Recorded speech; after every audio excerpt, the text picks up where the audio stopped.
आइए मेरे दोस्तों, आपका स्वागत है हमारे YouTube चैनल पर। आप सबके मंगल की कामना करते हुए, जैसा कि आप जानते हैं कि हमारा प्रयास है कि महापुरुषों के श्रीमुख से हम दिव्य वाणी का श्रवण करें और अपने जीवन को सार्थक बनाएं। ये प्रवचन, ये गीता का वचन और ये महापुरुषों के श्रीमुख से श्रवण करना बहुत दुर्लभ होता है। सभी को ये लाभ नहीं प्राप्त होता। सभी जानते हैं, आप बहुत दिनों से श्रवण कर रहे हैं। श्रवण करने का आपका बहुत बहुत मैं धन्यवाद करता हूं। आप हमारे साथ जुड़े रहें। हमारा प्रयास रहेगा प्रतिदिन हम महापुरुषों के श्रीमुख से वह बहुमूल्य जो प्रवचन हैं वो श्रवण करके अपने जीवन को सार्थक बनाएं और लाभ उठाएं। पुनः पुनः सभी के मंगल की कामना करते हुए आइए श्रवण करें। कोटिशः नमन करता हूँ। निर्मल पीठाधीश्वर सभी के लिए मेरा कोटिशः नमन।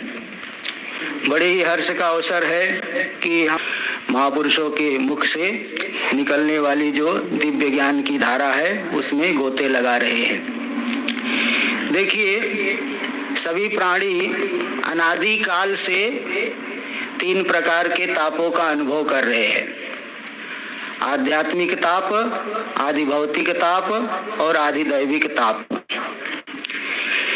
इन तापों से जीव को छुटकारा कैसे मिले? आध्यात्मिक ताप जानते ही आप कि 3 धातुओं की वात पित्त कफ, 3 धातुओं की विषमता से जो शरीर में अनेक प्रकार के रोग हो जाते हैं, जिसको बोलते हैं व्याधि।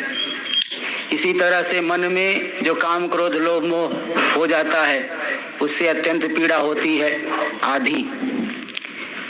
इसी तरह से आदि दैविक ताप, देवताओं के कुपित होने पर जो जीव को बड़ी बड़ी समस्याओं का सामना करना पड़ता है, अतिवृष्टि अनावृष्टि, ये सब जो है आदि दैविक ताप।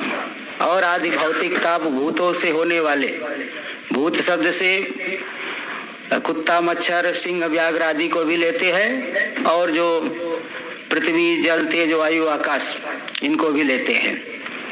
इनसे होने वाले जो नाना प्रकार के प्रकोप है, 3 प्रकार के तापों से जीव अनादिकाल से संतप्त रहा है। इन तापों से छुटकारा कैसे मिले? तो ऋषियों ने गहन समाधि में जा करके जिन साधनों को प्रकट किया, देखिए ये सब साधन अनादिकाल से है, किंतु ऋषि लोग समाधि में जा करके उनका साक्षात्कार करते हैं। इसलिए तो ऋषयो मंत्र द्रष्टार, मंत्र के दृष्टा समाधि में जा करके मंत्र का अनुभव करते हैं, साक्षात्कार करते हैं। तो ऋषियों ने समाधि में जा करके जिन साधनों की खोज की, प्रकट किया, उन्हें दर्शन शब्द से कहा जाता है। दृश्यते स्वस्वरूपम प्राप्यते अनुभूयते अनेन इति दर्शनम, जिसके द्वारा हमें अपने स्वरूप का अनुभव होता है। तो वैसे तो दर्शन 12 है। आस्तिक दर्शन है 6 और 6 नास्तिक दर्शन भी है। किंतु जो भारतीय जनमानस है, श्रद्धा की प्रधानता वाले है, अस्ति इति मतिर्यस्य स आस्तिकः, अस्ति स्मृति वाले हैं, वेद में श्रद्धा वाले हैं, भगवान में श्रद्धा वाले हैं। इसलिए आस्तिक दर्शनों की चर्चा करना ही ज्यादा अच्छा रहेगा। तो ये आस्तिक दर्शनों में भी 6 दर्शन आते हैं। न्याय दर्शन, वैशेषिक दर्शन, सांख्य योग, पूर्व मीमांसा और उत्तर मीमांसा। जो गीता आदि की बात है, उत्तर मीमांसा है। ये सभी दर्शनों का मूर्धन्य है वेदांत दर्शन। सर्वं कर्माखिलं पार्थ ज्ञाने परिसमाप्यते। सभी कर्मों की परिसमाप्ति किसमें होती है? ज्ञान में होती है। जीव की जो अनादिकाल से यात्रा चल रही है, उस यात्रा का पर्यवसान कहाँ होगा? जब तक हम स्वरूप का निश्चय नहीं कर लेते। यद्यपि वो स्वरूप हमारा ही है, लेकिन अज्ञान से आवृत होने से प्रकट नहीं हो रहा है। जैसे कि ईशावास्य उपनिषद के भाष्य में भगवान भाष्यकार ने उदाहरण दिया है कि चंदन की लकड़ी गिर गई कीचड़ में और सड़ भी गई। अब उस चंदन की लकड़ी को निकालोगे तो सुगंध नहीं आकर के दुर्गंध का अनुभव होगा। बताओ, जो सुगंधित वस्तु है उससे भी दुर्गंध मालूम पड़ रही है, एकदम विपरीत हो गया। अब उसकी सुगंध को कहीं से लाना पड़ेगा क्या? चंदन में सुगंध प्रकट करने के लिए ढेर सारा सेंट उसके ऊपर छिड़कना पड़ेगा क्या? सेंट छिड़कने की जरूरत नहीं है। सेंट छिड़कोगे तो भी वो थोड़े समय तक रहेगा, गायब हो जाएगा। उस चंदन की लकड़ी को निकालो, उसको धो दीजिए, सड़े हुए भाग को घिस करके अलग कर दीजिए, तो जो चंदन की लकड़ी है उसकी सुगंध प्रकट हो जाएगी। कहीं से लाना नहीं पड़ेगा, स्वाभाविक है उसकी सुगंध। इसी तरह से प्रत्येक जीव स्वाभाविक रूप से परमानंद स्वरूप है। ब्रह्म ही अज्ञान से जीव भाव को प्राप्त किया हुआ है।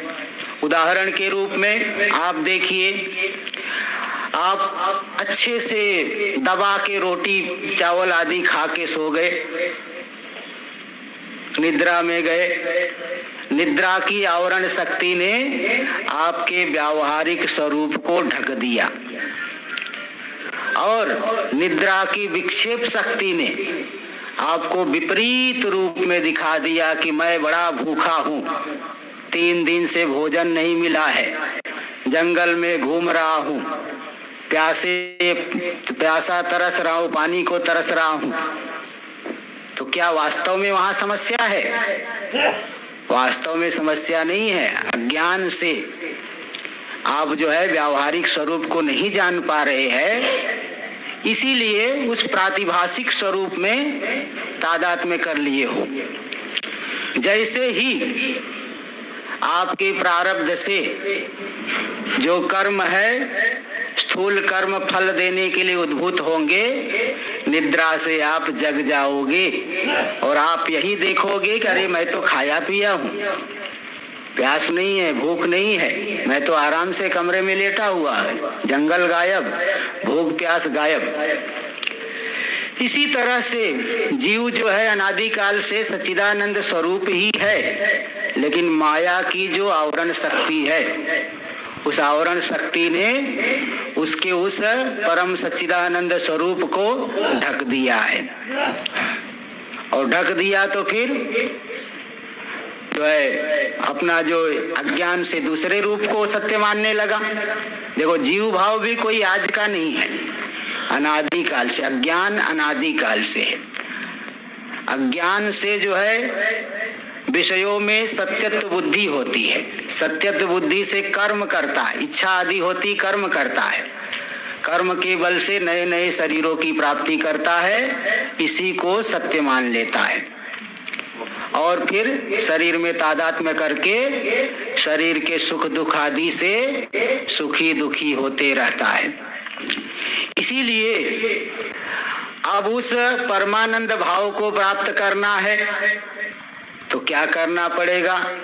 उस शुद्ध स्वरूप को जानना पड़ेगा। कैसे जानोगे? शास्त्र के आधार पर।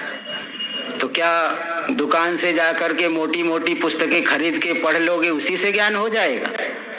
महापुरुषों के मुखार बिंद से सुनोगे तभी जान पाओगे। नहीं तो मैंने तो देखा है कि कई लोग, एक बार मैं ओमकारेश्वर में रह रहा था तो देखा कि एक व्यक्ति और दूसरे के सामने सिर झुकाना नहीं चाहता। व्याकरण की पुस्तक लेके आए कि भाई हम दूसरे के सामने जाएंगे तो सिर झुकाना पड़ेगा, इसलिए हम खुद ही पढ़ लेंगे। तो मैंने कहा, पूछा उससे, महाराज जी क्या कर रहे? बोले बस व्याकरण पढ़ रहा हूँ। किससे पढ़े? बोले सेल्फ स्टडी कर रहा हूँ। सेल्फ स्टडी वो पहला संज्ञा प्रकरण देख रहे हैं। 3 महीने बाद पूछा, भाई कहाँ तक पहुंचे? बोले नहीं, अभी तो संज्ञा प्रकरण में ही हूँ। तो सेल्फ स्टडी करना चाहोगे तो संज्ञा प्रकरण से भी आगे नहीं बढ़ पाओगे। इतनी गूढ़ बातें हैं। इति गुह्यतमम शास्त्रम, 15वें अध्याय में कह दिया ना, कितना अत्यंत गोपनीय शास्त्र है। बिना अधिकारित्व के, बिना योग्यता के, बिना गुरु की कृपा से, महापुरुषों की कृपा से वह ज्ञान प्राप्त नहीं हो सकता।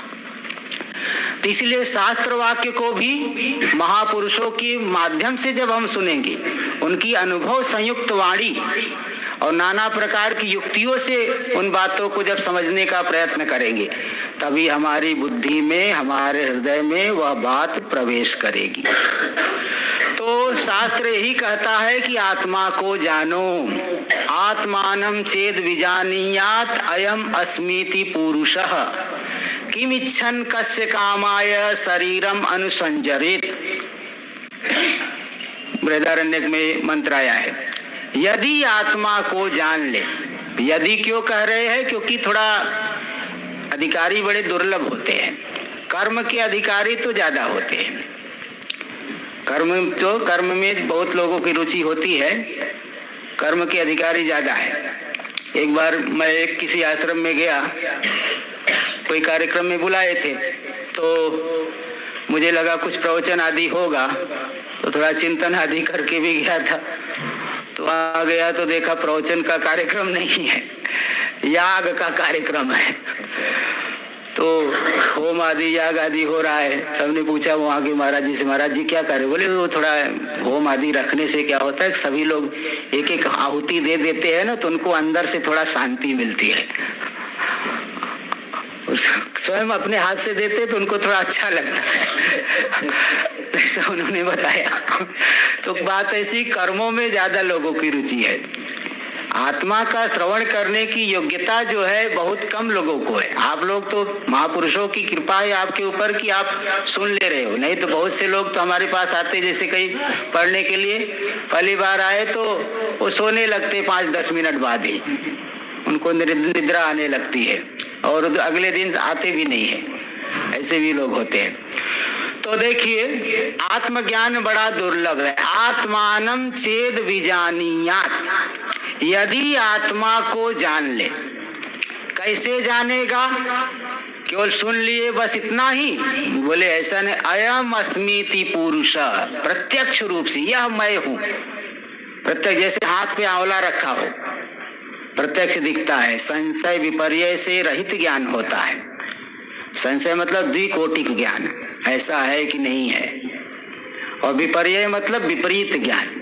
रस्सी को जैसे सर्प समझ लिया, तो जैसे हाथ पे रखा हुआ आंवला संशय विपर्य से रहित जान लेते हैं, इसी तरह से अयम अस्मीति पुरुष अभिनय करके वहां दिखा दिए।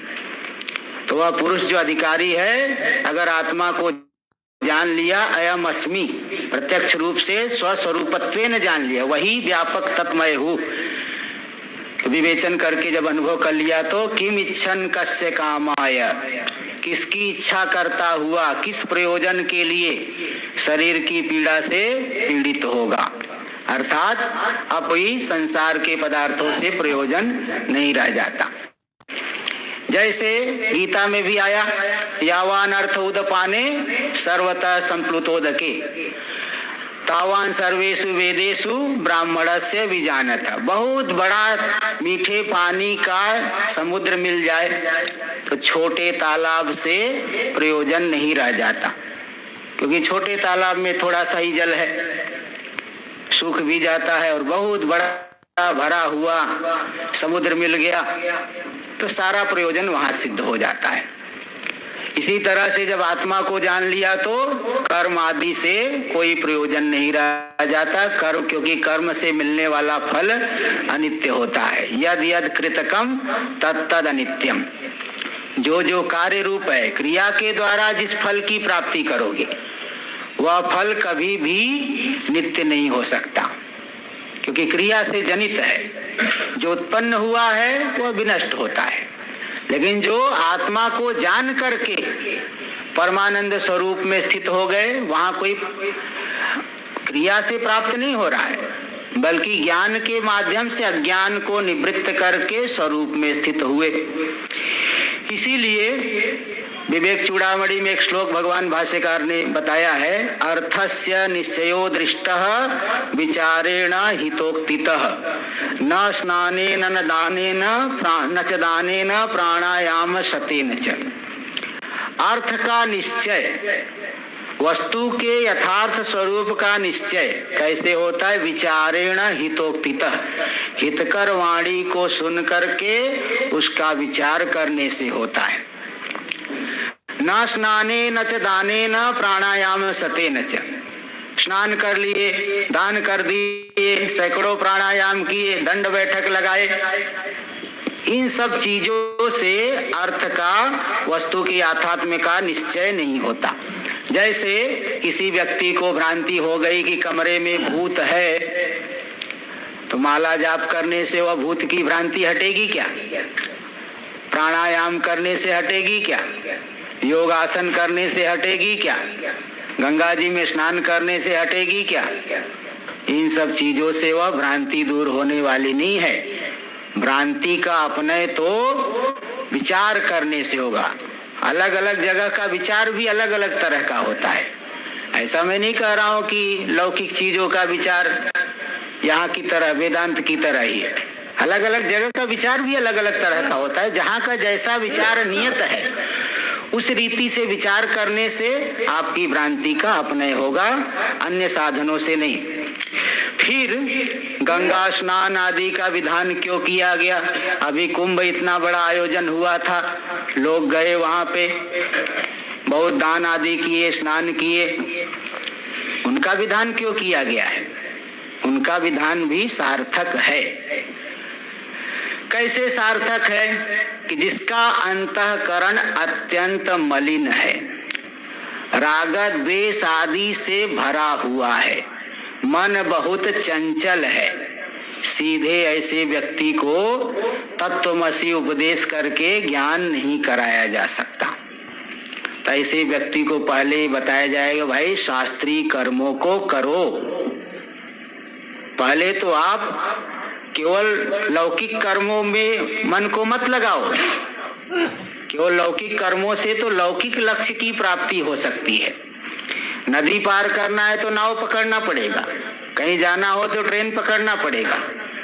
लौकिक लक्ष्य की प्राप्ति लौकिक साधनों से तो हो सकती है, किंतु अगर पारमार्थिक स्वरूप तक जाना है तो पहले इन साधन, इनके माध्यम से धीरे धीरे, कुछ साक्षात साधन है, कुछ परंपरा साधन है।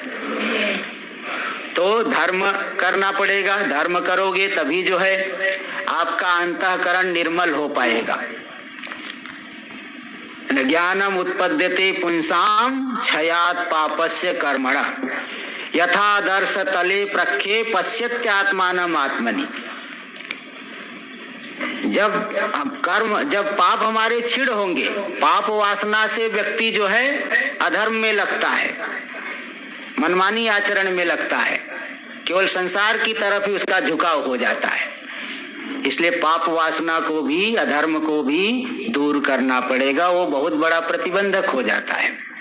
जैसे आप कोई कहीं जा रहे, कोई शत्रु बीच में आ गया, आपको पकड़ लिया, आपका रास्ता रोक लिया, तो प्रतिबंधक हो गया।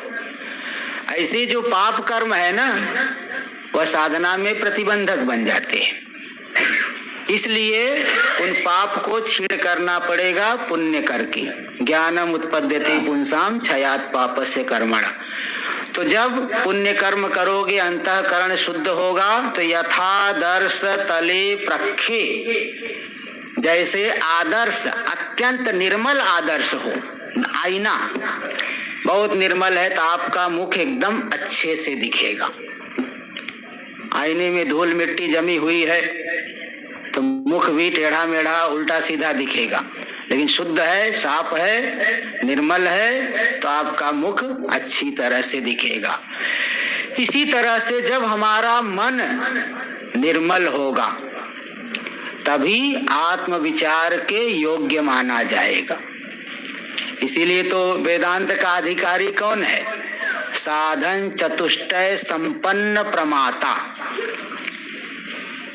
विवेक, वैराग्य, समाधि, सत संपत्ति, मुमुक्षा, इन चार साधनों से जो संपन्न है, पुरुष, वही यहाँ वेदांत श्रवण का मुख्य अधिकारी है। वो मुख्य अधिकारी है। बाकी अगर श्रवण कर रहे तो कोई अपराध नहीं कर रहे हैं। ऐसा नहीं कि आप सोचे मेरे अंदर कमी है तो मैं न करूं।